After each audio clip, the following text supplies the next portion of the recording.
All right, let's talk about something that's at the core of pretty much every successful team, every great company: leadership.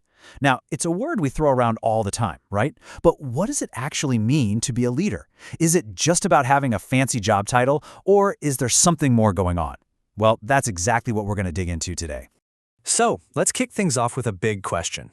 We often use the words manager and leader like they're the same thing. But are they, really? I mean, think about it. Have you ever had a boss who was an amazing manager? Super organized, everything on schedule, but maybe not all that inspiring? Or, on the flip side, maybe you've known someone with zero official authority, but people just naturally wanted to follow their lead. We're about to get into exactly why that happens. Okay, so let's start with a really solid definition. Our source material puts it like this. Now, what I want you to really focus on here are two words: willingly and enthusiastically. See, this isn't about forcing someone's hand or just barking orders. It's about influencing people so they want to get on board, and they do it with some real passion. That, right there, is the heart of leadership. And that right there brings us to our first major point. Because, to really get what leadership is, sometimes you have to first understand what it isn't. And that starts by clearing up this very common mix-up. Okay, so this chart breaks it down perfectly. A manager, their role is tied to a formal setup. They manage a team that's already on the org chart. But a leader can pop up literally anywhere. Imagine a bunch of new hires thrown together on a project. No one's officially in charge, right? But one person might start brainstorming, getting everyone fired up, keeping things on track. That person is leading. So here's the bottom line. A great manager must be a leader, but you absolutely do not need to be a manager to be a leader.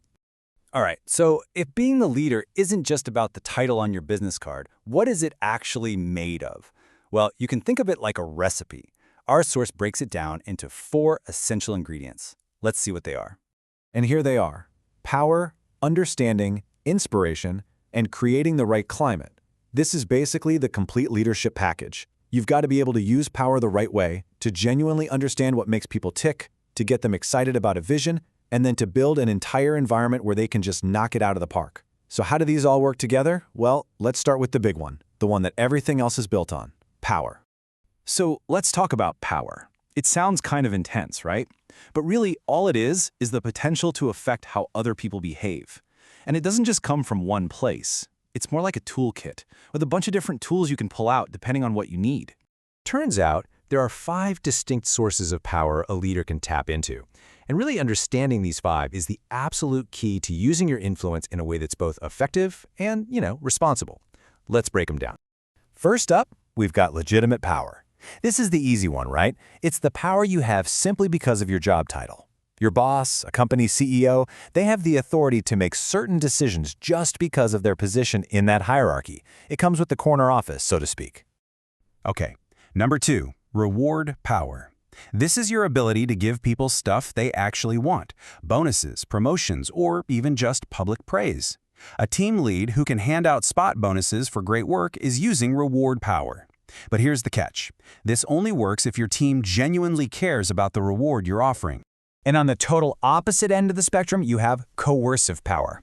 If reward power is the carrot, this is the stick.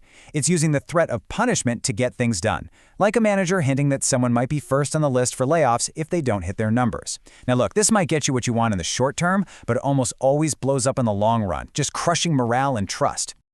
All right, now for something a little different: referent power. This one is all personal. It comes from people admiring you, respecting you, and wanting to be like you. Think of that one leader you've worked with whose team would follow them anywhere, not for the money, but because they believe so deeply in that person's vision and character. That incredible loyalty, that's referent power. And last but definitely not least, we have expert power. This has nothing to do with your title and everything to do with what you know. Do you know that one engineer on the team who can fix a bug that has everyone else stumped? In that moment, their opinion carries massive weight, way more than their job title might suggest. That's pure expert power. So there you have it. That's your leadership toolkit of power. But just having the tools isn't enough. It's all about how you use them. And that's where those other 3 ingredients, understanding, inspiration, and climate, come in to turn that power into actual amazing performance. And this is where the magic really happens. It all starts with understanding. A truly great leader doesn't just guess what their team wants, they really listen and learn what drives each individual. Then they use that knowledge to inspire. They paint a picture of the future that's so compelling that everyone says, yes, I want to be a part of that. And finally, they put those two things together to build a motivational climate, an environment where people feel safe, valued, and totally fired up to do their best work. You know, this quote from our source material just nails it. The best leadership isn't about telling people what to do, it's about finding that sweet spot where the company's goals overlap with the personal goals of the people on your team. When you can show people that by helping the team win, they're also getting closer to their own goals, well, that's when you've really cracked the code. So, let's bring this all home. I want to leave you with this thought. You now know the ingredients of real leadership, and you know about the 5 tools of power in your toolkit, and you have them whether you're a CEO or just starting out. The real question is, how are you going to use them? Which ones will you lean on to build something that truly inspires the people around you?